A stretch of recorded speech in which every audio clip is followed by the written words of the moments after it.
តលេងស្រុកអូស្វាយកុំរបស់ហូបតាពីបីមុខទេកុំហូបត្រីហើយនឹងកាទៀវឡាចឹងទៅហើយផ្ទះម៉ាក់ខ្ញុំគាត់មានលក់កាទៀវឡាបងប្អូននិយាយរួមទៅហូបកាទៀវណាក៏ដោយក៏អារម្មណ៍អត់ដូចនៅផ្ទះដែរបងប្អូនតែទេសភាពទៅក៏ដឹងដែរឡងកប់សេរីហ្មងហូបកាទៀវបដាស្ដាប់ទឹកហូរកាត់ថ្មបដានិយាយថាអារម្មណ៍មួយនេះគឺកប់សេរីហ្មងហើយពិសេសឥឡូវហ្នឹងចាប់ផ្ដើមចូលខែប្រាំងហើយទឹកទន្លេវិញឡងខៀវល្ងិតបងប្អូនហើយក្នុងវីដេអូនេះខ្ញុំថតសកម្មភាពតាំងពីនៅពេញដល់អូស្វាយដឹងមានអីខ្លះបងប្អូនមកមើលទាំងអស់គ្នាហើយតែចង់ទៅលេងស្រុកខ្ញុំជិញពីធ្វើការម៉ោង5ល្ងាចហើយជិះឡានតទៅរហូតដល់អូស្វាយហ្មងអញ្ចឹងទៅ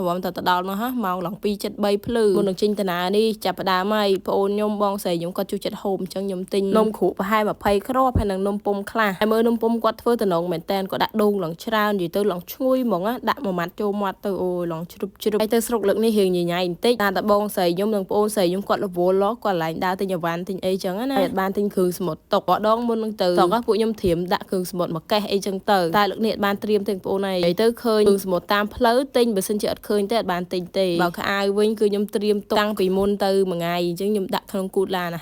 ហើយពេលកំពុងតែទិញគ្រឿងសមុទ្រហ្នឹងគឺខ្ញុំមិនធ្វើពីដេកទេសូម្បីតែបើជើងក៏ដឹងនៅណាដែរសក់វិញឡើងក៏ត្រឹងអ្នកបើកឡានចេះតិចអីណាបងប្អូនហើយមើលតែក្បាលគាត់ដឹងហើយនិយាយទៅបើកឡានឡើងឈឺហើយឡានអ៊ីនឹងខ្ញុំនាំគ្នាដាក់វេនគ្នាបើសិនជាបើគាត់ដេកខ្ញុំត្រូវងើបនិយាយមួយតកងឡានកុំឲ្យតកងឡានងួយដេកចឹងណាបើសិនជាតកងឡានងួយដេកដែរសើចប់ហើយពេលឡានអ៊ីងើបខ្ញុំបានដេកចឹងទៅដេកបានម្នាក់មួយសលេត2សលេតដែរពេលយើងងួយដេកបងប្អូនខ្ញុំដេកបានមួយសលេតងើបឡើងលេងដល់កាចេះបាត់និយាយទៅលឿនមែនតើពេលយើងដេកលងខ្លាំងអត់ដឹងខ្លួនទេសម្រាប់អាលាក់មិនក៏អត់ដឹងខ្លួនដែរតែល្ងួយដេកឲ្យដេកឲ្យខ្ញុំបានចូលកន្លែងហូបបបរនេះអូខ្ញុំថាឆ្ងាញ់នោះឆ្ងាញ់ដឹងទីតាំងនៅណាទេប៉ុន្តែបបរកន្លែងគាត់ឆ្ងាញ់មែននិយាយទៅឆ្ងាញ់គ្រប់យ៉ាងហ្មងហើយពេលហូបនឹងប្រហែលជាម៉ោង2:71អារម្មណ៍ពេលដល់កាចេះឡងរំភើបមកតែសារដល់កាចេះនឹងស្ទឹងត្រែងអត់ឆ្ងាយពីគ្នាទេជាន់ឡានទៅមកវឹងដល់ហើយភ្លេចខ្លួនដល់ស្ទឹងត្រែងកន្លែងស្ពានមិញហ្នឹងហើយឥឡូវនេះដល់ផ្ទះហើយបងប្អូនហើយអូមើលគីខ្ញុំនេះគាត់តែចតឡានវឹបដល់ផ្ទះប្រហែលជាម៉ោង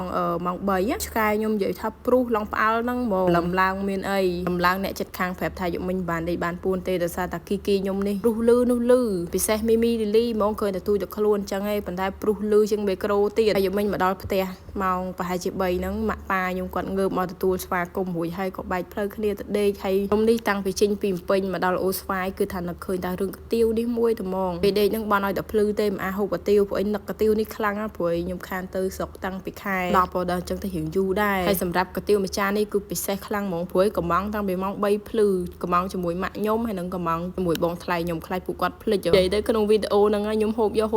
មងបងប្អូនហើយឡងប្រហែលខែគ្នាបាទសម្រាប់កន្លែងម៉ាក់ខ្ញុំគាត់លក់កាទៀវវិញបងប្អូនពេលល្ងាចឡើងអូយបានមើលថ្ងៃលិចស្អាតខ្លាំងមែនតែនហ្មងសម្រាប់បងប្អូនជួយចិត្តមើលថ្ងៃលិចដូចខ្ញុំបានយកអារម្មណ៍និយាយទៅឲ្យតែឃើញថ្ងៃលិចថ្ងៃរះគឺរំភើបហ្មងហើយវីដេអូនេះមានតែប៉ុណ្្នឹងទេជួបគ្នាជាមួយខ្ញុំនៅវីដេអូក្រោយៗទៀតបាយបាយសុខសប្បាយទាំងអស់គ្នា